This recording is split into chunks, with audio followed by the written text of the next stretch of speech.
Assalamualaikum warahmatullahi wabarakatuh.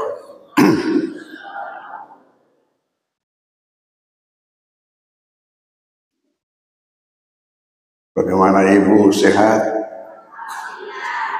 Alhamdulillah. Tu sehatmu Ibu, mana Bapak.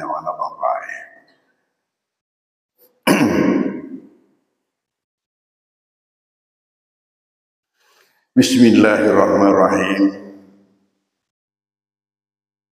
Alhamdulillahirabbil alamin. Wassalatu wassalamu ala asyrafil anbiya'il mursalin Sayyidina Muhammadin wa ala alihi wa sahbihi wa atba'ihi ajma'in. Alhamdulillah.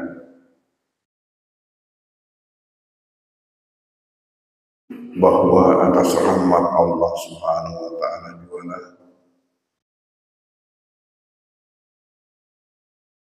maka kita masih bisa melangkahkan kaki kita ke tempat yang suci, lagi mulia dan mubarak ini.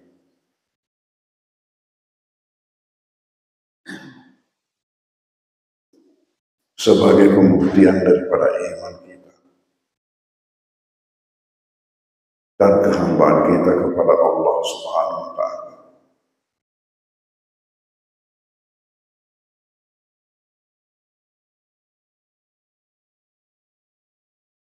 Dengan kehadiran kita untuk melaksanakan salah satu kewajiban kita sebagai hamba, salat subuh secara berjamaah,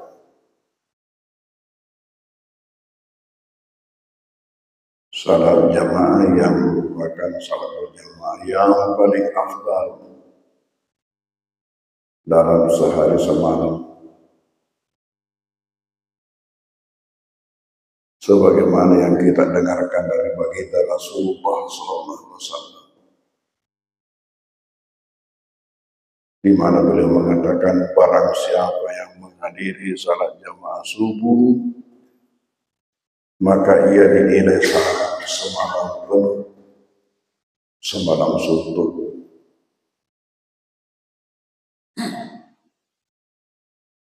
Kita yang telah memiliki kelapangan dada, keikhlasan hati,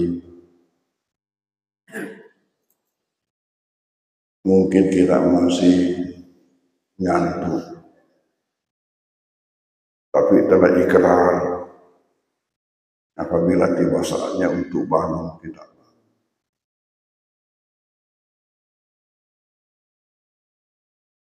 Tanpa kita rasa, ketika itu kita semakin mendekat kepada Allah Subhanahu wa taala.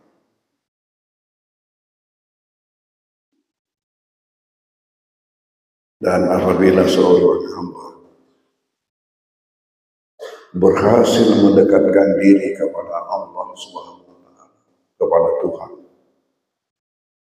maka ia akan menjadi hamba kecintaan Allah. Hamba kecintaan Allah.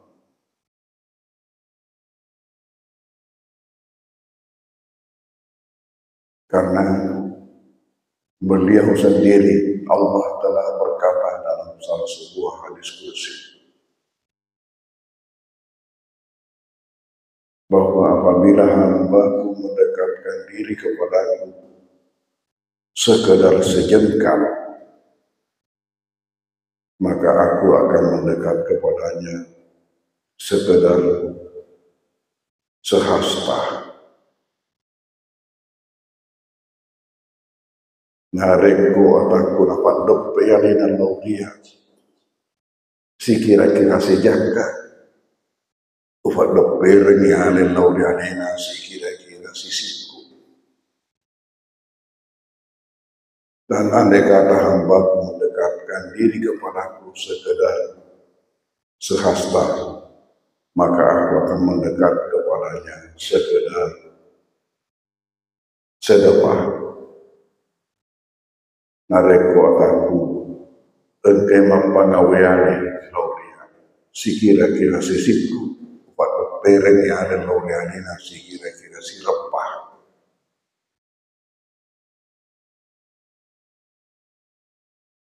dan andai kata hamba mendekatkan diri kepadaku dengan jalan kaki, maka aku akan mendekat kepadanya dengan berlari-lari.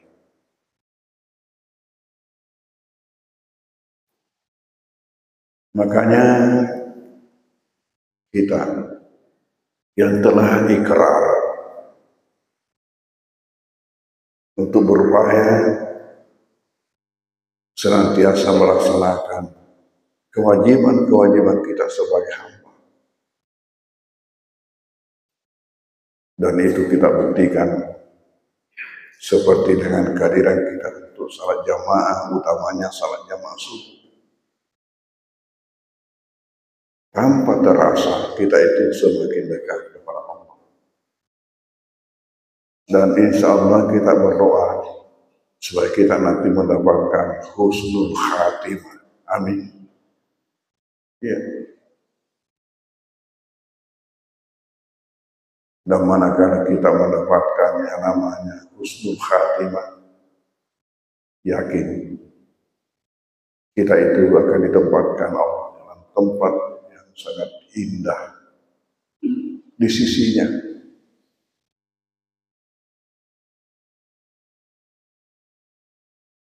Apalagi kita yang menyempatkan diri lagi untuk mengikuti tausiah kalau diadakan pada tersebut, di mana Nabi mengatakan man hadra salat subuh fi jamaah, barang siapa menghadiri salat subuh dengan berjamaah di masjid, summa kana yazkurullah ta'ala, kemudian dia tinggal duduk berzikir-zikir.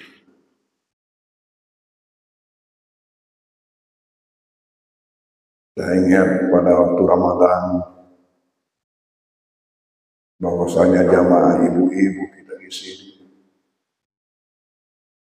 melakukan kegiatan bacaan Al-Quran setiap selesai salat subuh.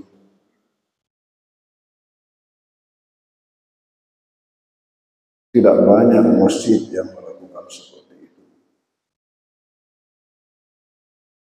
Tidak banyak masjid yang melakukan seperti itu.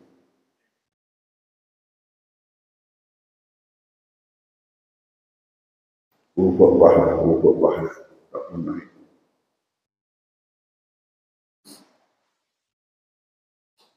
Maka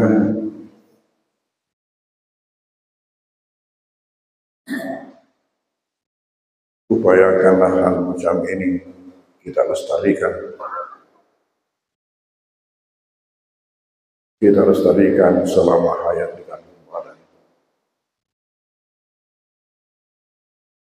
Supaya betul-betul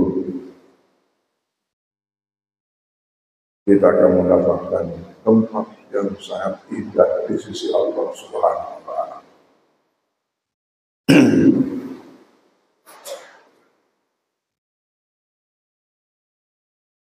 Kemudian seperti kita ketahui bahwa sekarang ini kita menghadapi Idul Adha, hari raya Kurban.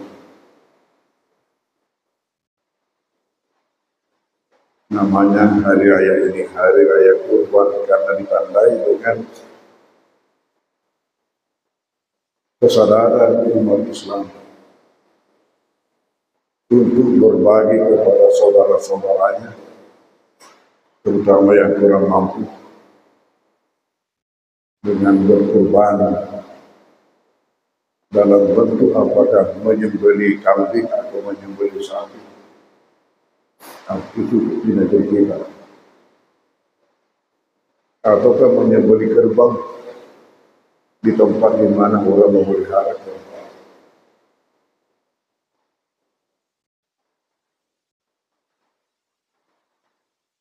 Saya tadi waktu datang melihat papan yang ada di luar itu, daftar kelompok-kelompok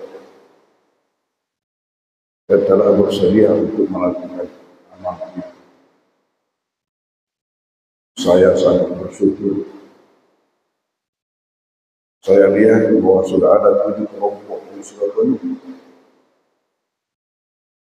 Ada lagi beberapa kelompok yang terisi sebagian, tapi 7 kelompok sudah penuh. Itu menunjukkan bahwa pertama kita ini mampu untuk membuktikan iman,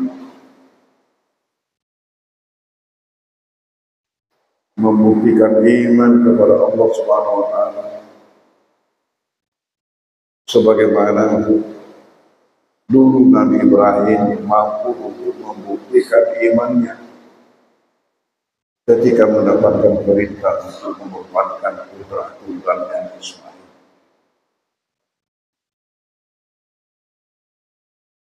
Dan ternyata disinilah asal muasal syariah berkorban itu.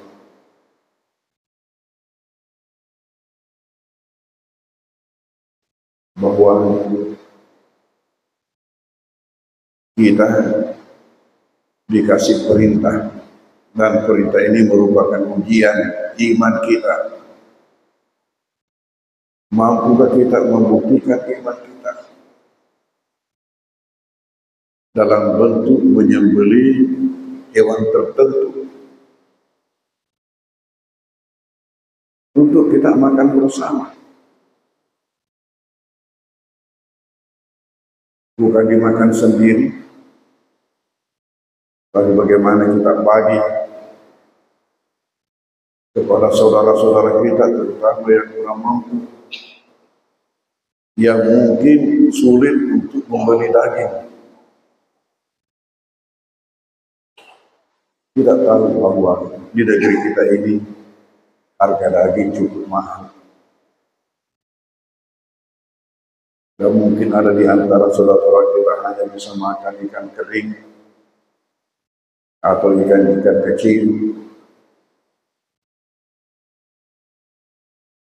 Maka Allah mensyariatkan kepada kita umat Muhammad untuk bersyukur atas nikmat Allah yang dianugerahkan kepada kita dalam bentuk menyembelih hewan tertentu, binatang kurban. Apa artinya kurban? Kurban adalah pendekatan diri. Kurban pendekatan diri kepada Allah. Takarrub.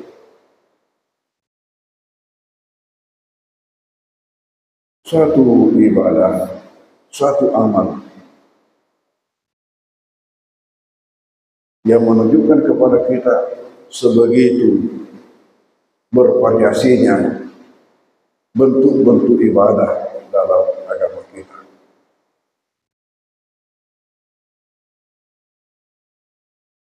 Kita pada dasarnya diperintahkan untuk bersyukur atas nikmat apa saja yang kita terima dari Allah.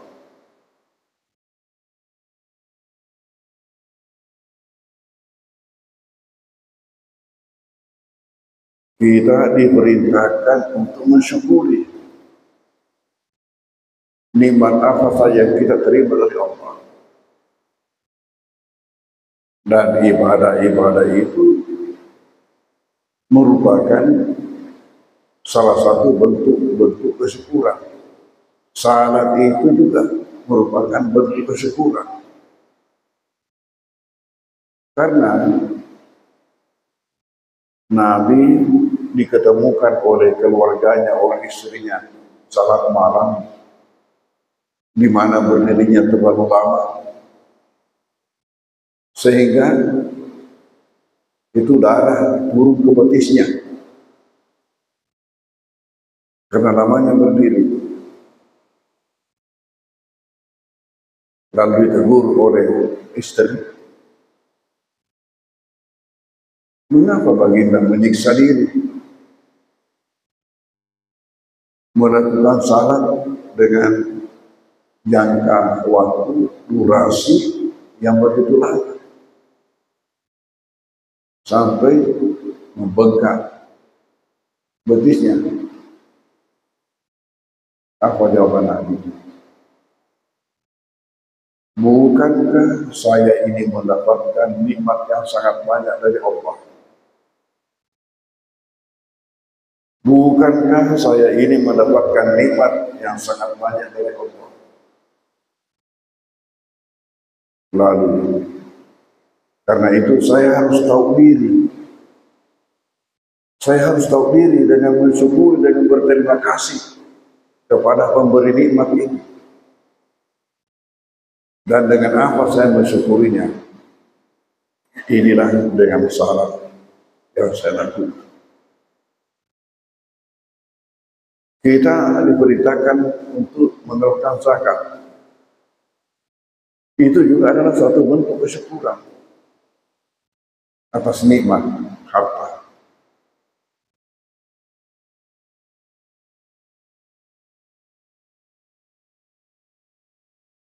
Rahasia zakat itu yang kita keluarkan itu lahiriahnya kita berikan kepada Basnas, kepada UKZ, unit pengumpul zakat. Tetapi hakikatnya zakat itu naik ke atas, melapor. Ya Allah, ini saya datang melapor.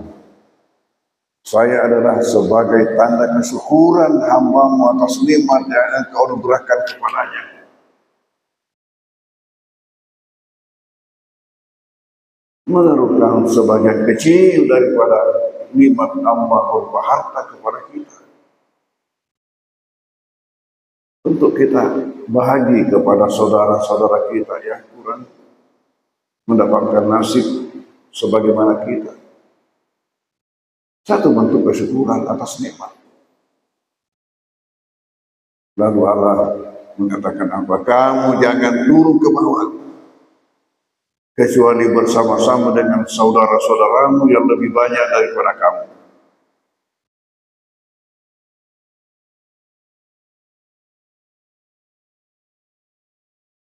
Ajak menolak ya Allah. Sangadina si bau kusi udah ngemu lebih megai naya itu. Makanya kita melihat suatu fenomena. Tidak ada orang yang kita lihat, yang kita ketahui rajin berzis, berzakat, berinfak, bersedekah, zis, kecuali Allah selalu tambahkan rahmatnya dan nikmatnya kepadanya.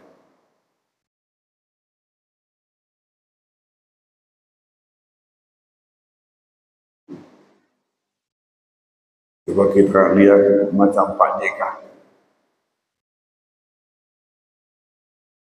menabur kebaikan di mana-mana dalam bentuk yang bermacam-macam. Saya katakan, tidak ada seorang mantan wakil presiden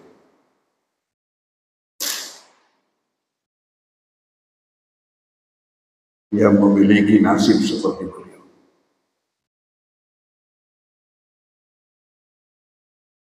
Diberikan kesehatan dalam usia seperti itu.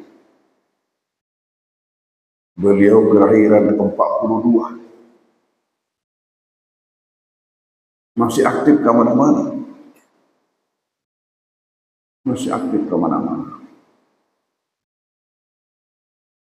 Waktu mau datang ke hari petinggi Al-Azhar di pesantren, saya kirim WA kepada beliau. Jangan sampai beliau ke Makassar supaya menyempatkan diri ke Makassar. Saya dijawab mengatakan, saya besok akan berangkat ke Amerika, nanti kembali tanggal 1.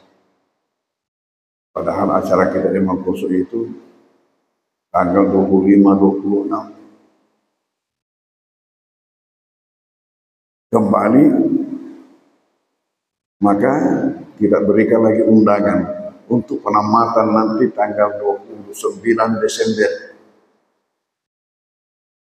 Beliau ke bandara lagi untuk berangkat ke Singapura.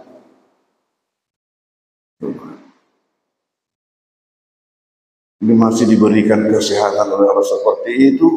Di samping itu juga tidak dikasih miskin oleh Allah. Bagaimana beliau itu berbagi, melakukan kebaikan.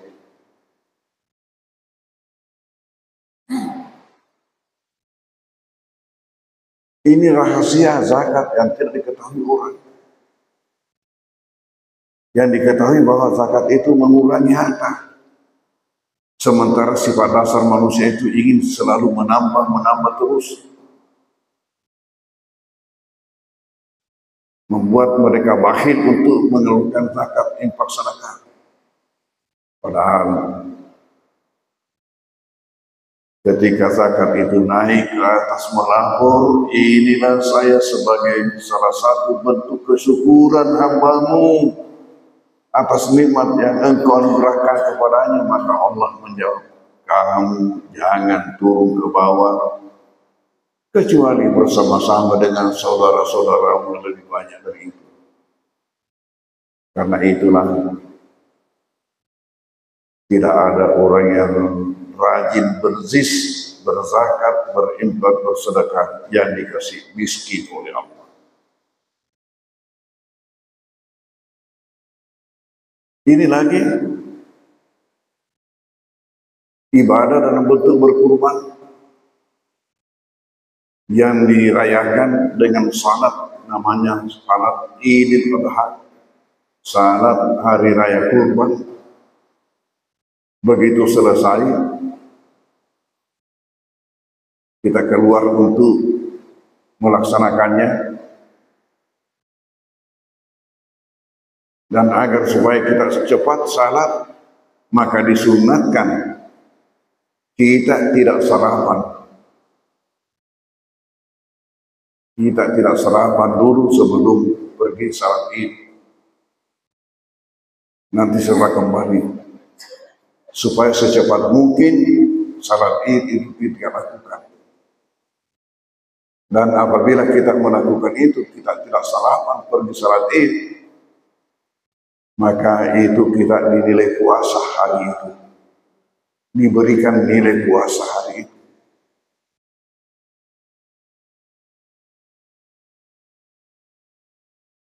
Berkurban ini diawali dengan Nabi Ibrahim setelah mendapatkan perintah dari Allah untuk mengorbankan putrinya, putra tunggalnya. Walaupun perintah ini lewat mimpi, tapi Nabi Ibrahim yakin kebenaran perintah itu, maka beliau laksanakan.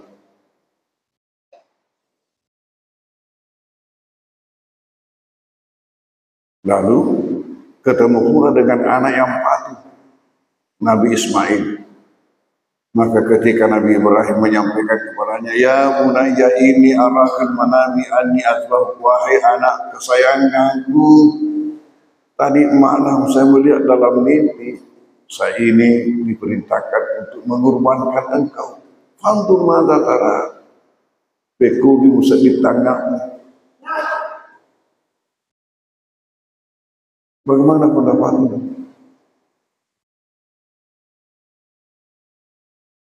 Saya berpikir,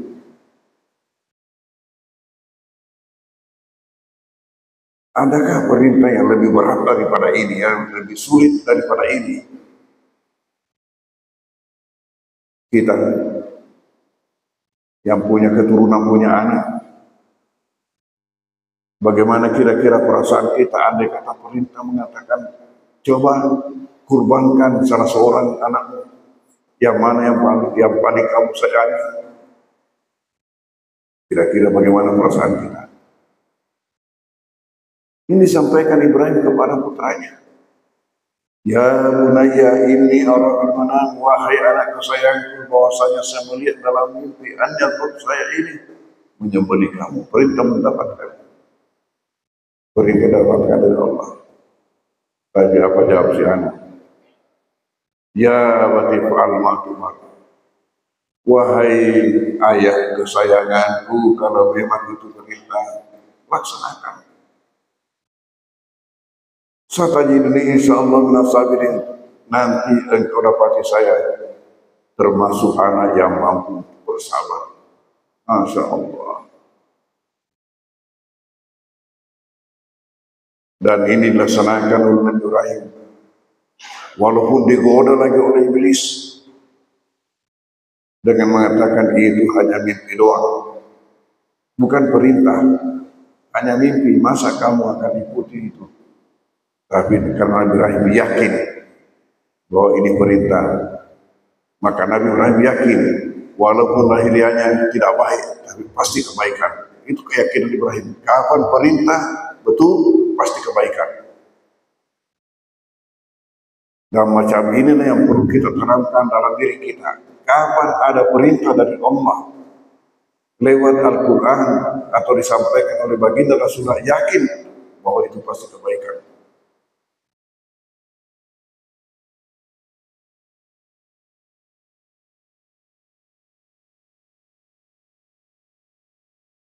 Di dalam Al-Quran pertama Nabi Allah berkata, wa ma arsalnaka illa rahmatan alamin. Kami tidak mengutus engkau Muhammad kecuali rahmat buat alam semesta. Ini bermuatan apa? Bahwasanya di balik perintah itu pasti kebaikan, di balik larangan itu pasti keburukan. Dan ini yang diperjelas oleh ayat yang lain yang mengatakan ya'muruhum bil ma'ruf wa yanhahum 'anil munkar. Allah memerintahkan kepada manusia dengan segala kebaikan, wa yanhahum 'anil munkar, dan Allah melarang segala kemungkaran, segala keburukan.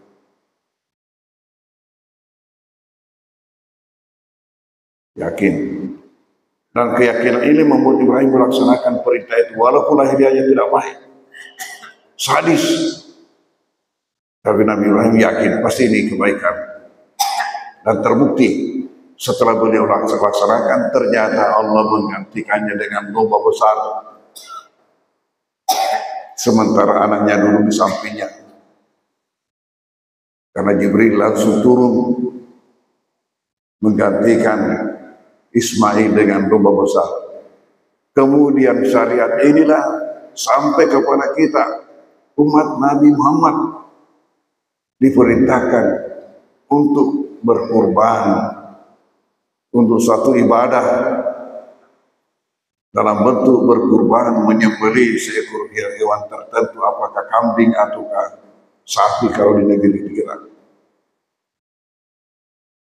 Dan ini alhamdulillah, saya tidak tahu di masjid mana yang sudah mengumpulkan kurban sebagaimana dari Darul Ikhlas ini. Alhamdulillah.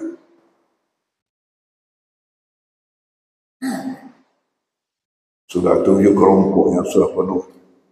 Karena ada juga yang satu kelompoknya itu tidak cukup 7 orang, tapi dia mungkin ada hanya 4 orang sendiri memborong seekor sapi.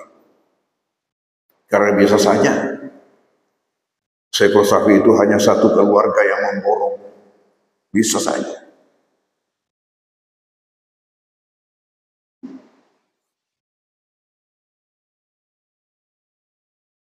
Lalu bagaimana berkah daripada amalan ini? Tadi saya katakan ini adalah salah satu pembuktian keimanan kita. Yang kedua, pembuktian kesyukuran kita. Keimanan atas perintah. Inna a'tainakal kautsar, bahwasanya kami telah memberikan kepadamu kebaikan yang banyak. Dek bulan reken-rekengi.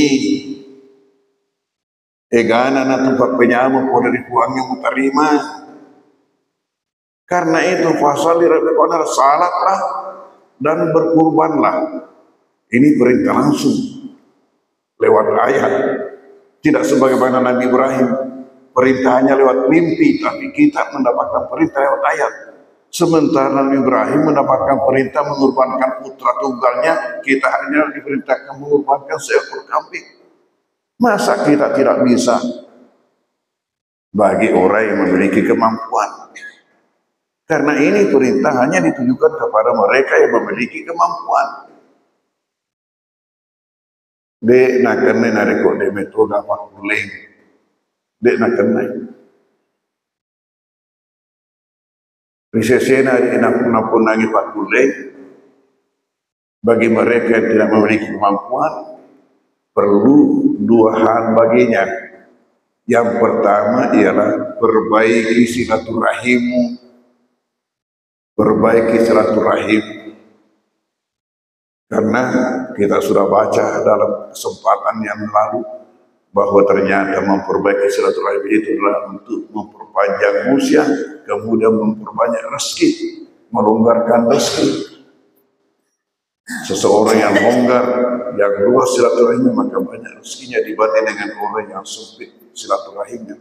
Maka bagi yang kurang mampu, maka kewajiban pertama ini perluas silaturahim. Supaya kalau ada orang berkorban, kamu diingat. Kung kata makaroba dengan rakro. Ajak ni koto kuma pedi koto kuma tempoh. Allah, tak nampak itu jawab panggil.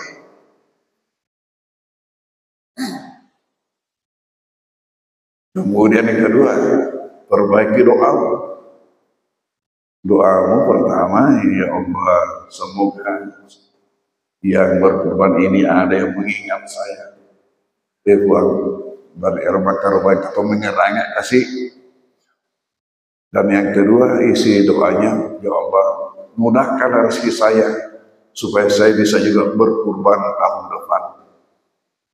Ngakuro. Telawi matur dece gede, jana melauki dece matur kuang. Hadirin. Coba dengan pembuktian kita ini beriman, pembuktian kita ini bersyukur dengan melakukan hal itu, apa yang kita dapatkan? Ketika Nabi kita ditanya oleh sahabat, apa jawaban Nabi?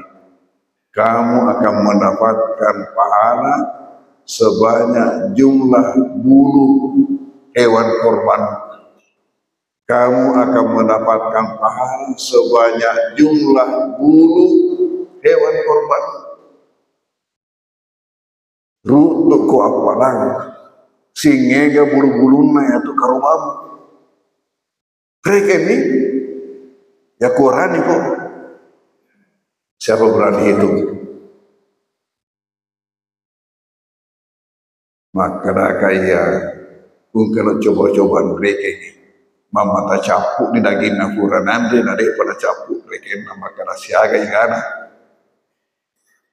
Artinya apa? Kita akan mendapatkan pahala yang tidak terhitungkan banyaknya. Oleh karena itu kalau kita memiliki kemampuan, mengapa kita tidak lakukan? Dan inilah yang dibuktikan oleh jamaah Darul Ikhlas. Alhamdulillah. Kemudian yang kedua, kata Nabi, kamu akan mendapatkan ampunan sejak tetesan darah pertama hewan korbanmu. Kamu akan mendapatkan ampunan atas dosa-dosamu yang terdahulu. Barangkali. Selain daripada itu apa lagi?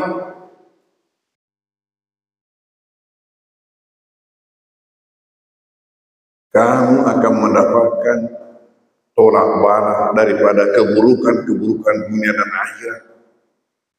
Kamu akan mendapatkan tirai dari api neraka.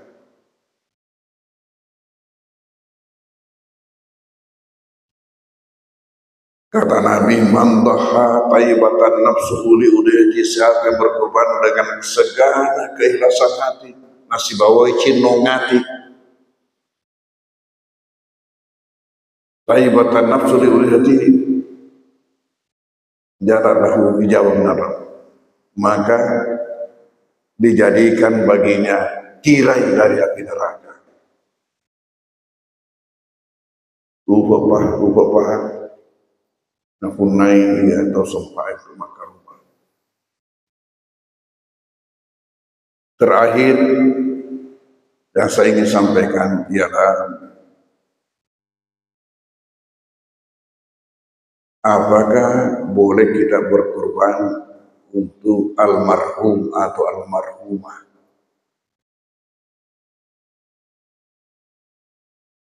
Ternyata dalam hal ini ada 3 pendapat ulama.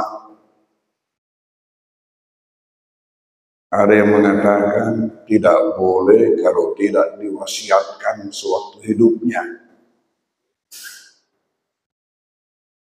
Ada yang mengatakan tidak boleh kalau ia tidak sebutkan bahwa saya akan berkurban, tahu-tahu mati. Pendapat yang ketiga yang didukung oleh mazhab Hanafi dan Hambali mengatakan boleh-boleh saja, apa bedanya dengan amal yang lain.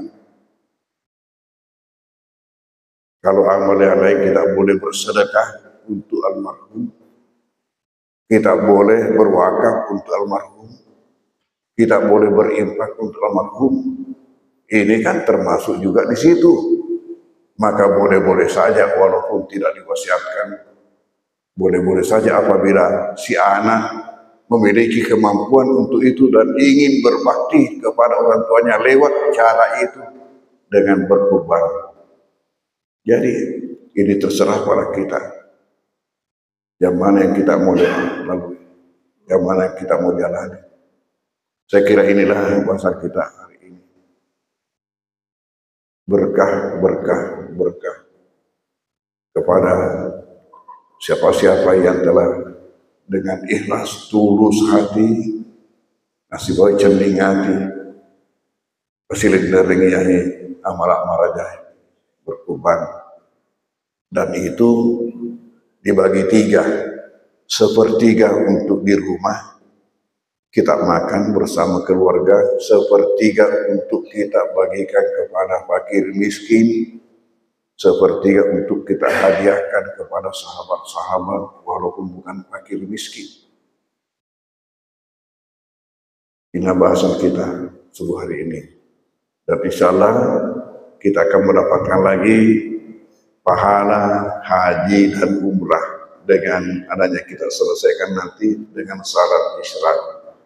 Wabillahi taufiq wa irsyad. Wassalamualaikum warahmatullahi wabarakatuh.